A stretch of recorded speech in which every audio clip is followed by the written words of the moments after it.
Hi everyone! Sharing a bit of a literary moment here. So some of you might know that I'm a novelist. Kind of think of myself that way. I've been posting about my novel 14 Stones, and I will probably be talking about 14 Stones until we are all tired of hearing about it. But I do also write short stories, and the last time I talked about my novel, I mentioned that was my first full-length fantasy that I've ever tried to do, and that it really kind of got me into writing about magic. And since then, I've been writing some other stuff, particularly short stories. And so I thought today I would share a really short story. This is about 600 words, so a little bit of flash fiction that was recently published by Atticus Review. And the title of this is Tree of Glass. So I thought I'd do a real quick reading. I had this idea in my head when I started writing that I wanted to play around with a character who has a kind of version of the Midas touch, but instead of turning things into gold when she touches them, she can turn things into glass. So that was what I had in my mind, and I decided to play with it with this story. So here's a little story for your day, Tree of Glass. The day Lila finds out about the crabapple tree, her mom has to get the scarf out and tie her hands. That hasn't happened in a while. But Dad is going to cut the tree down, Lila's own. Normal kids' moms don't have to truss them up. Lila doesn't know many other kids. She's never gone to school. Dad's always figured it's not safe.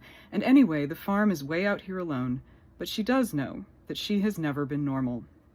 Her first memory is of the two tight knitted slippers Dad shoved onto her baby feet.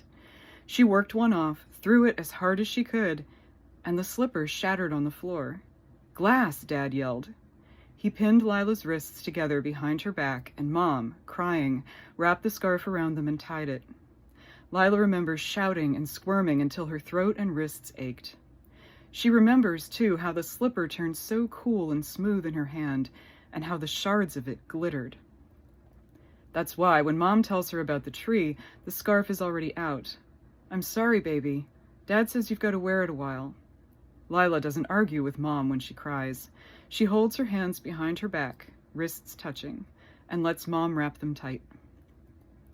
Dad comes in that night, brown with cornfield dust. "Canker in the tree," he tells Lila. She's been wearing the scarf for hours now. Couldn't help Mom batter the chicken for supper, drank juice through a straw when she got hungry so Mom wouldn't have to feed her. "Summer storms will be here soon," Dad says, scrubbing his face at the sink. His hands are hard, seamed with scratches from corn husks and raspberry thorns. "One more good wind." He says that's why he's going to cut the tree down tomorrow. Lila is 9, no baby anymore, and she doesn't believe his reasons. He doesn't like her or Mom to love things. At supper time, he puts a spoon into Lila's still-bound right hand. It stays metal, so he tells Mom she can take the scarf off. She's safe now. Lila rubs her wrists and rolls her shoulders. Dad says maybe she's finally learning to be good. She isn't. Not the way he means.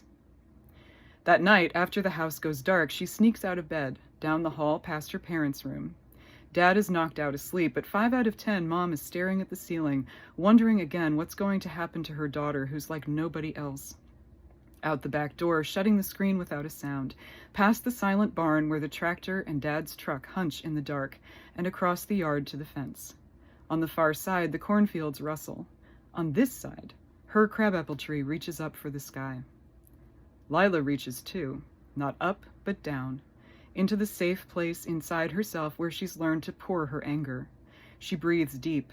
The hot, bright wave has waited all day for her.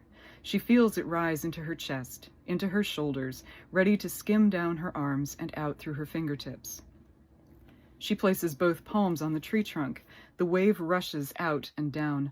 The bark's texture changes. Now it's cool and smooth under Lila's hands. The magic spreads out and away, into the heartwood, into the branches, and each and every leaf. Lila closes her eyes. Her tree of glass will be stronger than wood and harder than ice. No axe will cut it now. Climbing is tricky on the newly slippery branches. After what she's done, she's tired too, but when morning comes, she's sitting in her favorite crook high up, leaning against the trunk. The leaves ring like chimes in the breeze. All around her, light falls, glittering green. Down below, she can make out her parents' faces.